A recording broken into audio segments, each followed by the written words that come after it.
जय हिंद दोस्तों, कैसे हो? उम्मीद करती हूँ एकदम बढ़िया होंगे। मैं सुनीता शर्मा आपका हार्दिक स्वागत करती हूँ। हमारे सामने टारगेट है एसएससी जीडी को क्लियर करने का। मैं अभी एसएससी जीडी के प्रैक्टिस सेट करवा रही हूँ। हमने 2 प्रैक्टिस सेट कर लिए हैं। ये हमारा तीसरा प्रैक्टिस सेट है जिसके 20 क्वेश्चन आपको बहुत पसंद आएंगे। मैं यही कहूँगी दोस्तों, जब तक एग्ज़ाम क्लियर ना हो तब तक जी जान लगा दो। मेरे दोस्तों, दुनिया रिज़ल्ट देखती है ना कि मेहनत। तो पसंद आए दोस्तों क्वेश्चन तो वीडियो को लाइक करें, शेयर करें, कमेंट्स करके बताएं कैसा लगा। तो देखते हैं हमारे स्क्रीन पर क्वेश्चन।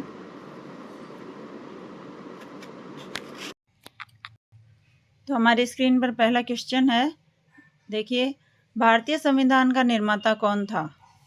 भारतीय संविधान का निर्माता कौन था? तो देखिए दोस्तों, पहला ऑप्शन है पंडित जवाहरलाल नेहरू, दूसरा है डॉक्टर भीमराव अंबेडकर, तीसरा है सरोजिनी नायडू और चौथा ऑप्शन है इनमें से कोई नहीं।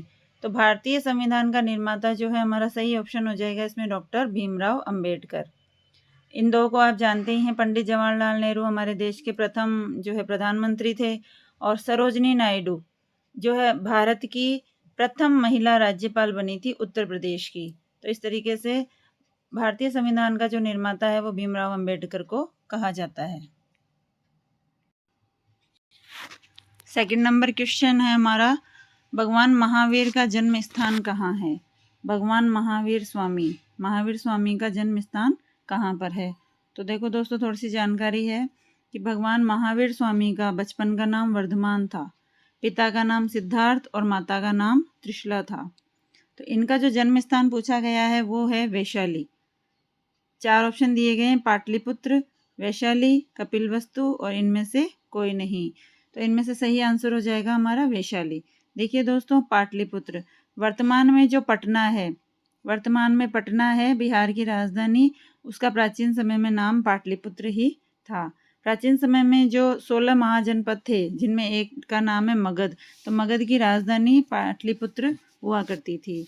और इसमें एक और ऑप्शन है कपिलवस्तु। तो कपिलवस्तु के निकट लुम्बिनी के अंदर महात्मा बुद्ध का जन्म हुआ था।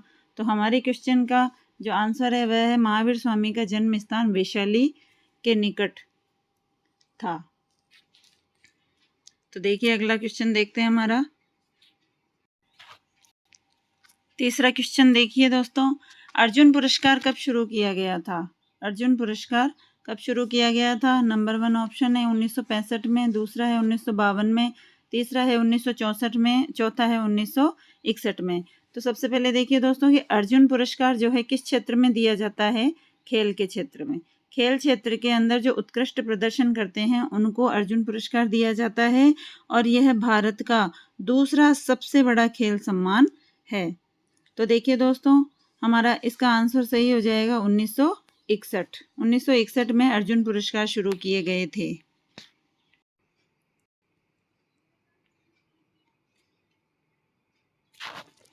चार नंबर क्वेश्चन देखिए दोस्तों हमारे, भारत में कितने केंद्र शासित प्रदेश हैं? भारत में कितने केंद्र शासित प्रदेश हैं? तो देखिए दोस्तों, पहले 7 हुआ करते थे, लेकिन अब जो है जम्मू कश्मीर से धारा 370 हटाने के बाद में उसको राज्य बनाया गया था, तब 2 केंद्र शासित प्रदेश और बढ़ गए थे। केंद्र शासित प्रदेश बना दिया गया जम्मू कश्मीर के 2 भाग करके। तो अब कितने हो गए? हमारा सही आंसर हो जाएगा 8 नंबर। तो देखिए दोस्तों, हमारे जो केंद्र शासित प्रदेश हैं वो कौन कौन से हैं? पहले तो थे अंडमान निकोबार द्वीप समूह, चंडीगढ़, और देखिए दोस्तों नए बनने के बाद में टोटल 9 हो गए थे क्योंकि जम्मू कश्मीर और लद्दाख बनाए गए थे, जिससे 7 पहले थे और 2 बाद में बन गए, तो 9 हो गए थे। लेकिन जो दादरा और नागर हवेली और दमन और दीव है उनको मिला करके 1 कर दिया गया, तो 9 की जगह 1 कम करके 8 हो गए थे। तो अभी वर्तमान में भारत में 8 केंद्र शासित प्रदेश हैं। तो उनके सही नाम देखिए दोस्तों, पहला है अंडमान निकोबार द्वीप समूह, दूसरा है चंडीगढ़, तीसरा है दादरा और नागर हवेली और दमन एंड दीव, और उसके बाद में है दिल्ली, जम्मू और कश्मीर, लद्दाख, लक्षद्वीप और पुडुचेरी। इस तरह से 8 केंद्र शासित प्रदेश भारत में है। अगला क्वेश्चन देखिए हमारा, 5 नंबर क्वेश्चन देखिए हमारा, किस नदी को नमक की नदी कहा जाता है? किस नदी को नमक की नदी कहा जाता है? तो पहला ऑप्शन है लूणी, दूसरा है यमुना, तीसरा है कृष्णा, चौथा है चंबल। तो हमारा इसका सही आंसर हो जाएगा दोस्तों लूणी नदी। अब ये लूणी नदी निकलती कहाँ से है? तो देखिए दोस्तों, ये अरावली पर्वतमाला के जो अजमेर ज़िले में जो नाग पहाड़ पड़ता है, वहाँ से लूणी नदी का उद्गम स्थान होता है। इसका प्राचीन नाम है लवणवती। क्या नाम है इसका प्राचीन नाम?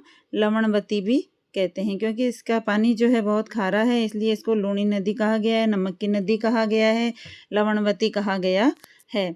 यह राजस्थान और गुजरात में बहती है। तो देखिए दोस्तों, इसकी जो लंबाई है वह है 495 किलोमीटर। कितनी है इसकी लंबाई? 495 किलोमीटर।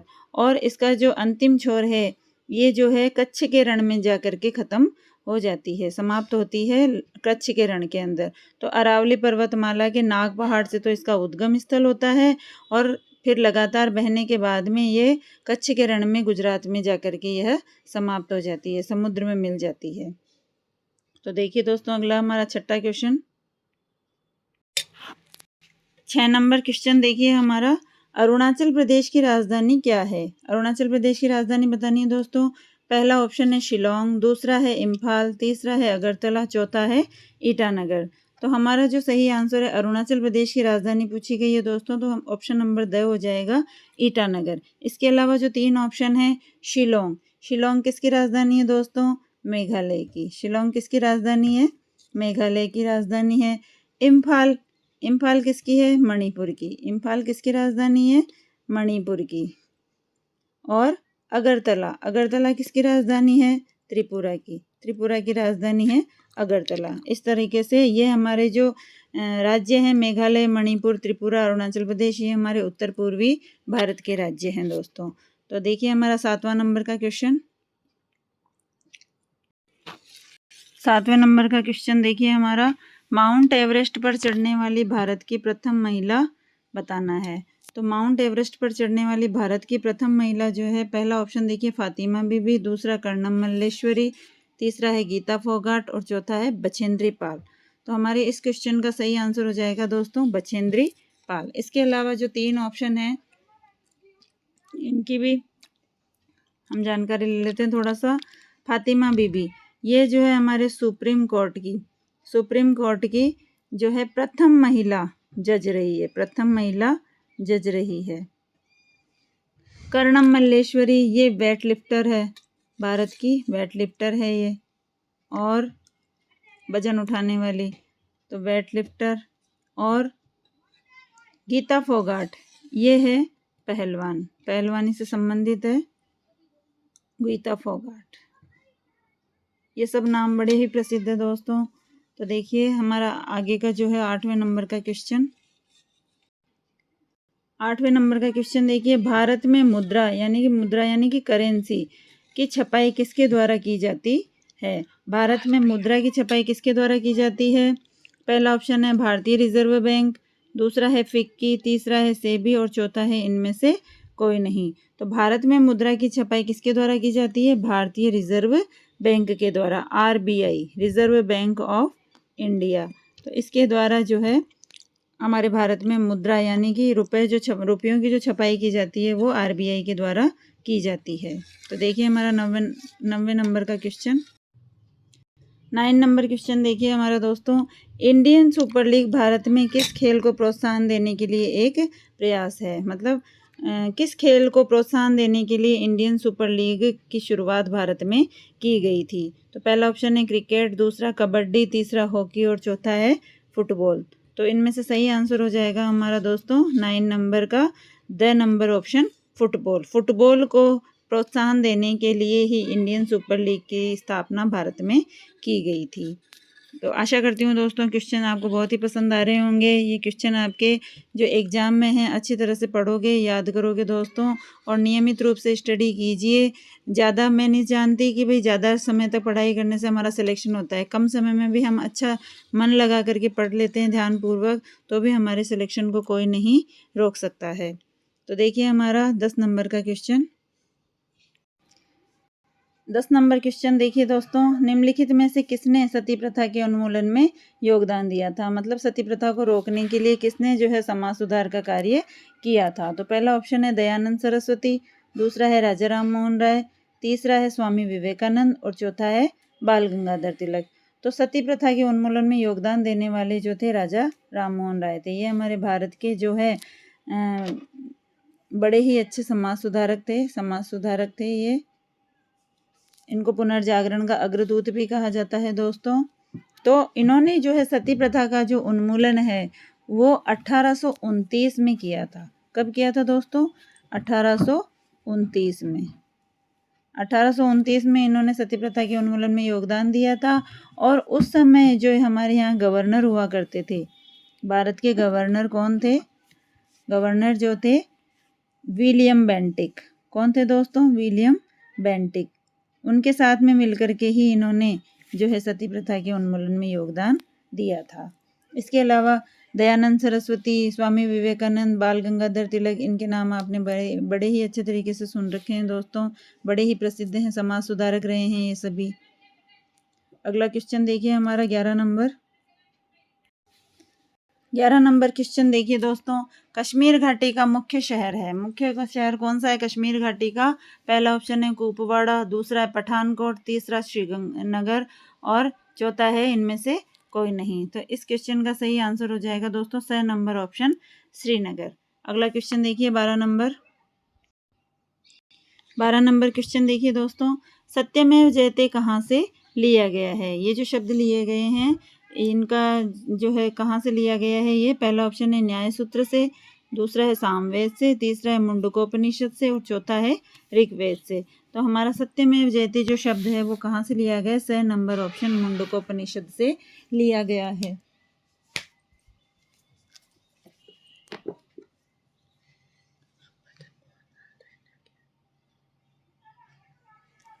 और देखिए दोस्तों, सत्यमेव जयते जो है शब्द हैं ये मदन मोहन मालवीय के द्वारा दिए गए थे। और सत्यमेव जयते का जो नारा है ये 1918 में मदन मोहन मालवीय ने दिया था। पंडित मदन मोहन मालवीय ने सत्यमेव जयते का नारा दिया था। और जो हमारा जो राज्य चिन्ह है उसके ऊपर, राष्ट्रीय जो चिन्ह है उसके ऊपर जो ये लिखा हुआ है सत्यमेव जयते, ये मुंडकोपनिषद से लिया गया है। 13 नंबर क्वेश्चन देखिए, चिल्का झील कहाँ है? चिल्का झील कहाँ पर है दोस्तों? नंबर ऑप्शन देखिए बिहार, दूसरा देखिए मध्य प्रदेश, तीसरा है ओडिशा और चौथा है उत्तर प्रदेश। तो दोस्तों चिल्का झील जो है वो ओडिशा में स्थित है। ओडिशा का पुराना नाम उड़ीसा है। और देखिए दोस्तों ये जो चिल्का झील है वो एशिया की सबसे बड़ी और विश्व की दूसरी सबसे बड़ी लवणीय झील मानी जाती है। चिल्का झील जो कि ओडिशा के अंदर स्थित है। भारत के पूर्वी तट के ऊपर ओडिशा राज्य है और उड़ीसा राज्य में ही चिल्का झील स्थित है। देखिए हमारे 14 नंबर का क्वेश्चन।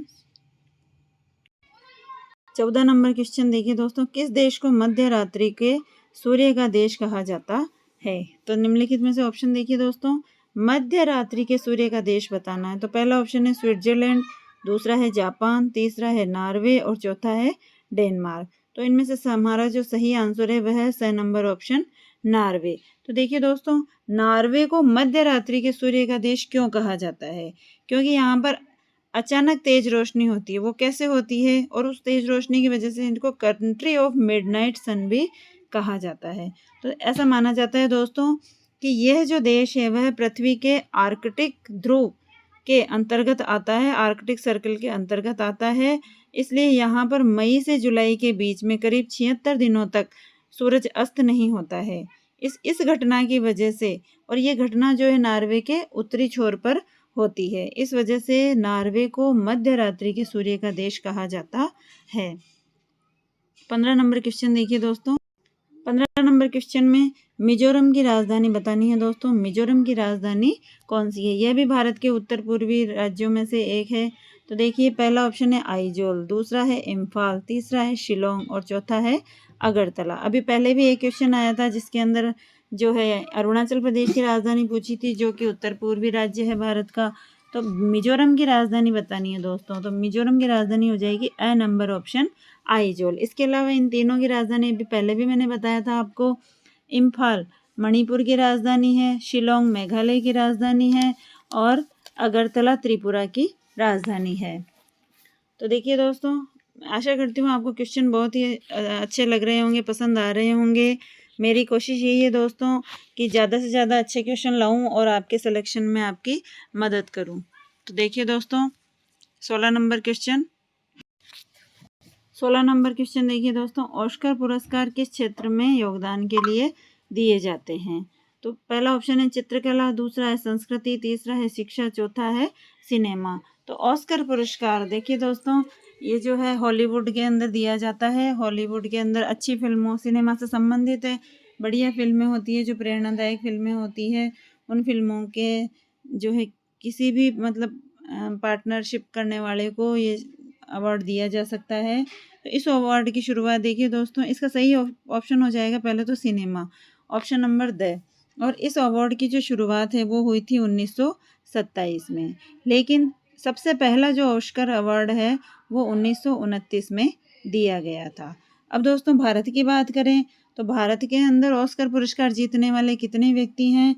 तो अब तक 5 भारतीयों ने ऑस्कर अवार्ड जीते हैं। भारत ने 5 ऑस्कर अवार्ड जीते हैं। भारत ने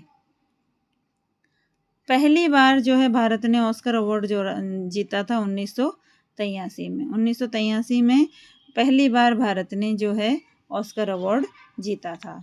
17वां नंबर का क्वेश्चन देखिए दोस्तों, 17 नंबर क्वेश्चन देखिए दोस्तों, जीव मिल्खा सिंह का संबंध किस खेल से है? जीव मिल्खा सिंह, सभी जानते हैं जीव मिल्खा सिंह को। तो इसका जो है हमारे ऑप्शन देख लेते हैं। पहला है बिलियर्ड्स, दूसरा है क्रिकेट, तीसरा है हॉकी, चौथा है गोल्फ। तो हमारा सही आंसर हो जाएगा दोस्तों इसके अंदर द नंबर ऑप्शन गोल्फ। जीव मिल्खा सिंह जो है गोल्फ से संबंधित हैं। ये भारत के पहले प्रोफेशनल गोल्फर हैं। जीव मिल्खा सिंह जो है वो भारत के पहले प्रोफेशनल गोल्फर हैं और ये फ्लाइंग सिंह के नाम से जाने जाते हैं। और इनके पिता का नाम क्या था? मिल्खा सिंह। सॉरी दोस्तों, फ्लाइंग सिंह इनके पिता को कहा जाता था। मिल्खा सिंह जो थे वो इनके पिता थे और उनको फ्लाइंग सिंह कहा जाता था और उन्हीं के पुत्र हैं जीव मिल्खा सिंह और इनका संबंध गोल्फ से है। देखिए दोस्तों 18 नंबर क्वेश्चन, 18 नंबर का क्वेश्चन, सॉरी दोस्तों इसमें थोड़ा मिसप्रिंट हो गया है, डबल क्वेश्चन छप गए थे इसके अंदर, लेकिन जो 18 नंबर का क्वेश्चन है वो है हमारा अचानक प्ले करते इंडिया गेट कहाँ पर है? इंडिया गेट का क्वेश्चन है ये। इंडिया गेट कहाँ पर है दोस्तों? तो इंडिया गेट कहाँ पर पूछा गया है? तो इसके जो 4 ऑप्शन हैं, पहला है मुंबई, दूसरा है दिल्ली, तीसरा है इंदौर और चौथा है कोलकाता। तो इसका सही आंसर जो है दोस्तों वो हो जाएगा दिल्ली। दिख नहीं रहा है दोस्तों, इसमें मिसप्रिंट हो गई है, इसके लिए क्षमा चाहती हूँ। तो दोस्तों इंडिया गेट कहाँ पर है ये क्वेश्चन पूछा गया और इसका सही आंसर हो जाएगा दिल्ली। तो चलिए हमारा अगला क्वेश्चन देखते हैं। 19 नंबर क्वेश्चन देखिए दोस्तों, केरल प्रदेश में कौन सी भाषा बोली जाती है? तो केरल प्रदेश की भाषा बतानी दोस्तों, तो पहला ऑप्शन है तेलुगु, दूसरा है गुजराती, तीसरा है तमिल और चौथा है मलयालम। तो केरल की भाषा जो बतानी है दोस्तों ये है option number the, Malayalam. Kerala में कौन सी भाषा बोली जाती है? मलयालम। वैसे देखा जाए तो केरल के अंदर जो अंग्रेजी भाषा है उसको प्रमुख स्थान प्राप्त है, लेकिन मलयालम जो है वहाँ की, जैसे हमारे राजस्थान की राजस्थानी भाषा है वैसे केरल की मलयालम भाषा है। 20वां और अंतिम क्वेश्चन देखिए हमारा दोस्तों, निम्नलिखित में से कभी कोई इनमें से चारों में से बताना है भारत का वित्त मंत्री नहीं रहा। निम्नलिखित में से कौन है जो भारत का कभी भी वित्त मंत्री नहीं रहा? तो पहला ऑप्शन है श्री यशवंत सिन्हा, दूसरा है पी चिदम्बरम, तीसरा है डॉक्टर मनमोहन सिंह और चौथा है श्री कमलनाथ। तो इनके अंदर से सही ऑप्शन हो जाएगा option number D, Shri Kamalnath जो हैं भारत के कभी भी वित्त मंत्री नहीं रहे। उसके अलावा यशवंत सिन्हा, पी चिदम्बरम और डॉक्टर मनमोहन सिंह ये भारत के वित्त मंत्री रह चुके हैं। और मनमोहन सिंह तो हमारे देश के जो है प्रधानमंत्री भी रह चुके हैं। तो देखिए दोस्तों ये हमारे एसएससी जीडी के 20 क्वेश्चन थे जो आपको काफ़ी पसंद आए होंगे। मेरी कोशिश यही है कि आपके लिए अच्छा क्वेश्चन लेकर के आऊँ। तो दोस्तों अगर क्वेश्चन पसंद आए तो लाइक करें, शेयर करें और कमेंट बॉक्स में बताएं कि आपको ये वीडियो कैसा लगा। बीच में थोड़ी बहुत मिस्टेक हो गई थी, उसके लिए मैं क्षमा प्रार्थी हूँ दोस्तों। और अगर वीडियो पर नए हैं तो चैनल पर नए हैं तो इसको सब्सक्राइब अवश्य करें। तो मिलते हैं दोस्तों नेक्स्ट वीडियो में।